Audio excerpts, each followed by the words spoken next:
Feeling guilty every time you say no to your aging parents' request? Even when you're completely overwhelmed and stretched beyond your limits? You're not alone, and that people pleasing guilt you're carrying doesn't have to control every conversation. Welcome to the Mindful Midlife Mom, helping mentally exhausted moms carrying the weight of raising kids and taking care of aging parents find calm in the chaos and reclaim themselves while caring for everyone else. I'm your host, Valerie Mecki. I'm a mom of two living with my mom part-time as we take care of my aging father. I am also a mindfulness enthusiast, navigating the crazy life changes of midlife. In today's episode, you'll discover why setting boundaries with aging parents feels so impossible, especially if you're a people pleaser. You'll learn the surprising statistics about women, caregiving, and people pleasing that will help you feel less alone in this struggle. And you'll get a toolkit of powerful mantras you can use before, during, and after boundary setting conversations to manage guilt and stay grounded in love for your aging parent. Because saying no to the request doesn't mean saying no to the person. Let's dive in. Setting boundaries with an aging parent can feel like the most impossible thing in the world. When your mom calls for the third time today asking you to run errands you don't have time for, when your dad expects you to drop everything for every doctor's appointment, when they guilt trip you about not visiting enough, saying no feels like you're abandoning someone you love. Maybe your parent has become increasingly dependent on you for things they can still do themselves. Maybe they call you every day with problems that aren't really emergencies. Maybe they expect you to prioritize their needs above your own family's needs. And when you try to explain your limits, they make you feel selfish or ungrateful. I'll be honest with you, I struggle with this too. I've shared before in this podcast that I'm a people pleaser, a recovering one, and the tendency gets magnified when it comes to helping my parents.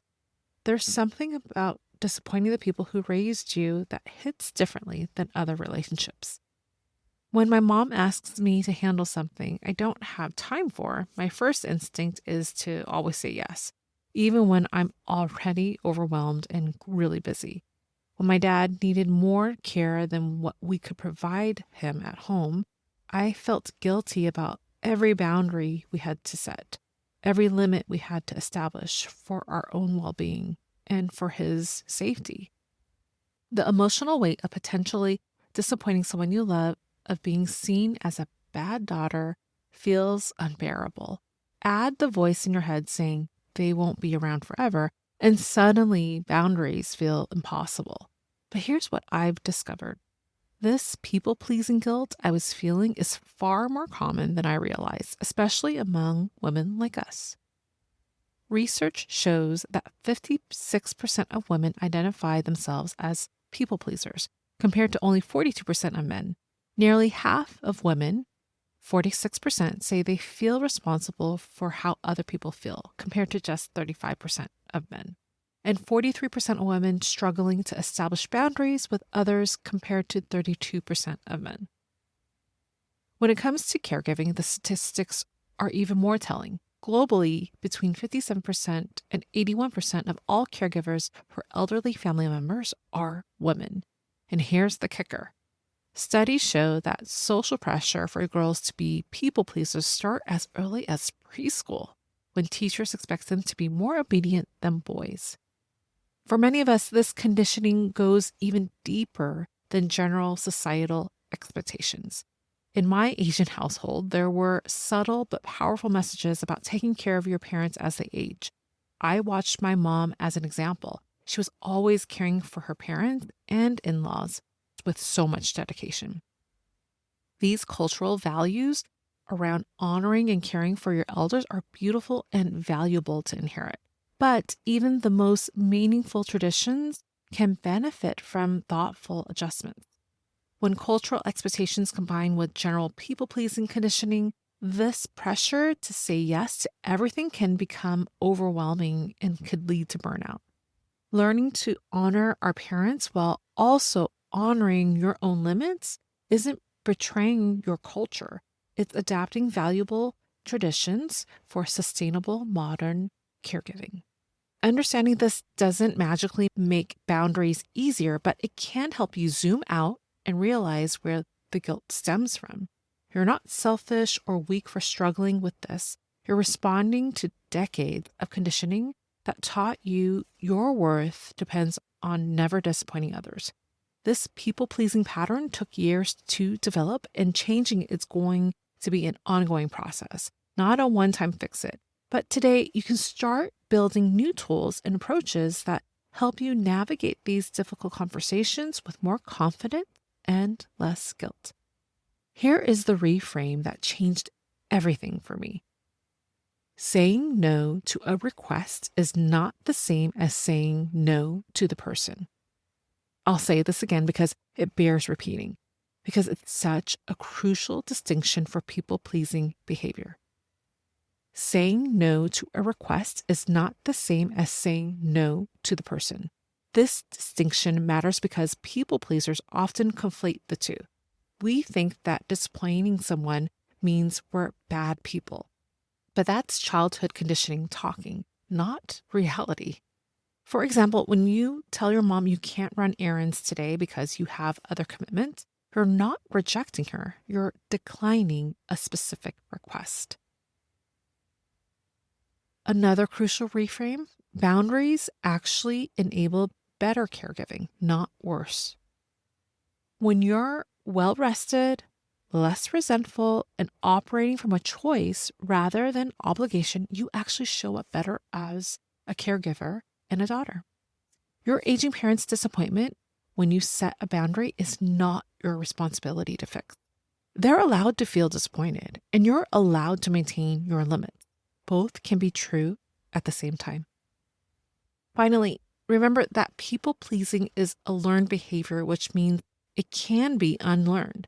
Those neural pathways that automatically say yes were created through repetition, and that can be changed through different repetition. The repetition of boundary setting, even when it feels uncomfortable, and it will at first, it will take time and with practice, but the behavior of people-pleasing can be unlearned.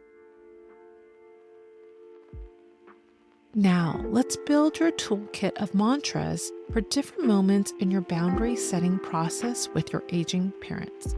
These aren't magic words that will eliminate all the discomfort, but they're anchors that you can return to when guilt or anxiety arise.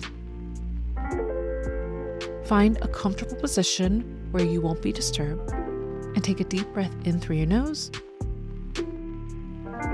and slowly exhale all the air out through your mouth, releasing any guilt you're carrying about past boundary struggles. Take another deep breath in and out, letting out any pressure to be perfect in this moment. Let's start with an empowering mantras before you have boundary conversations with your aging parent. These help you prepare mentally and approach the conversation from love rather than fear. Boundaries aren't walls, they're guardrails that keep relationships healthy and sustainable. Repeat this out loud to yourself. Boundaries aren't walls, they're guardrails that keep relationships healthy and sustainable.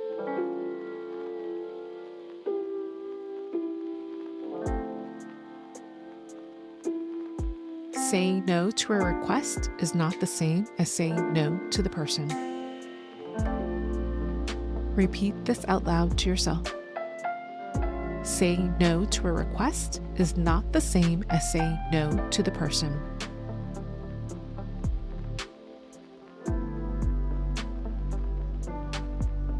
My boundaries protect my ability to care long term. Say it with me. My boundaries protect my ability to care long term.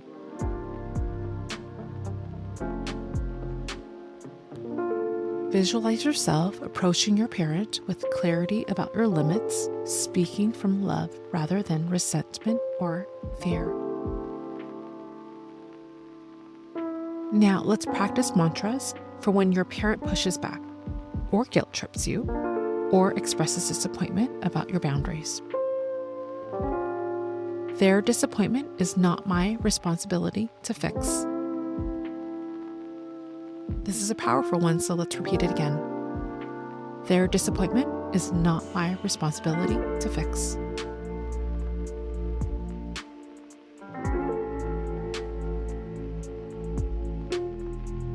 Saying no to this request doesn't mean I'm saying no to them.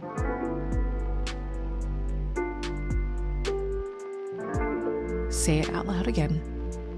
Saying no to this request doesn't mean I'm saying no to them.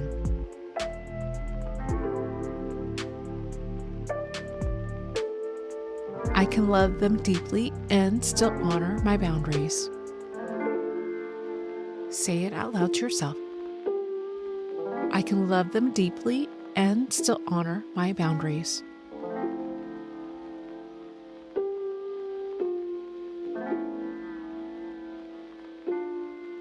Picture yourself staying calm through the pushback, grounded in these truths rather than reactive to their emotions.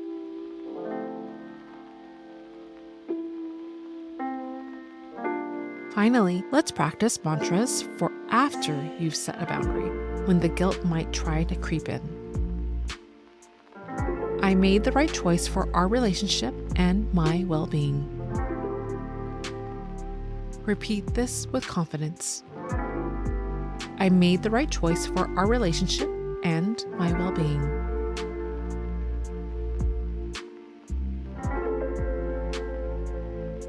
My worth isn't measured by how much I sacrifice. Say this out loud to yourself. My worth isn't measured by how much I sacrifice.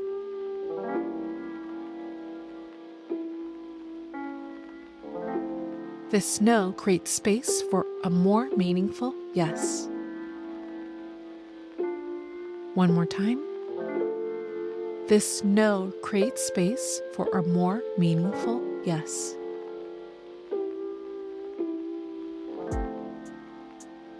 Take one more deep breath in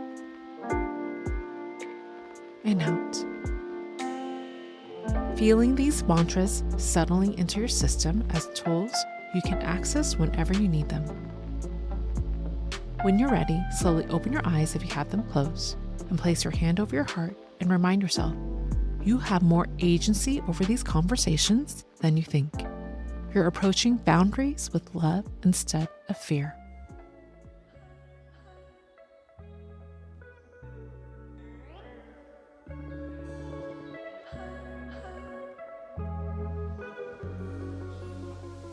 You just equipped yourself with a powerful toolkit for setting boundaries with your aging parent while managing the guilt and anxiety that often comes up with people-pleasing tendencies. These mantras are training wheels for boundary setting.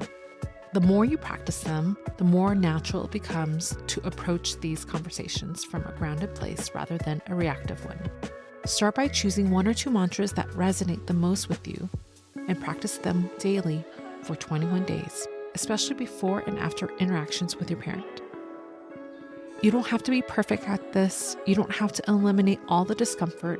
You just have to start honoring your limits while maintaining your love and commitment to your parents' well-being. If you know another mom who's struggling with setting boundaries and people-pleasing with their aging parents, share this episode with them.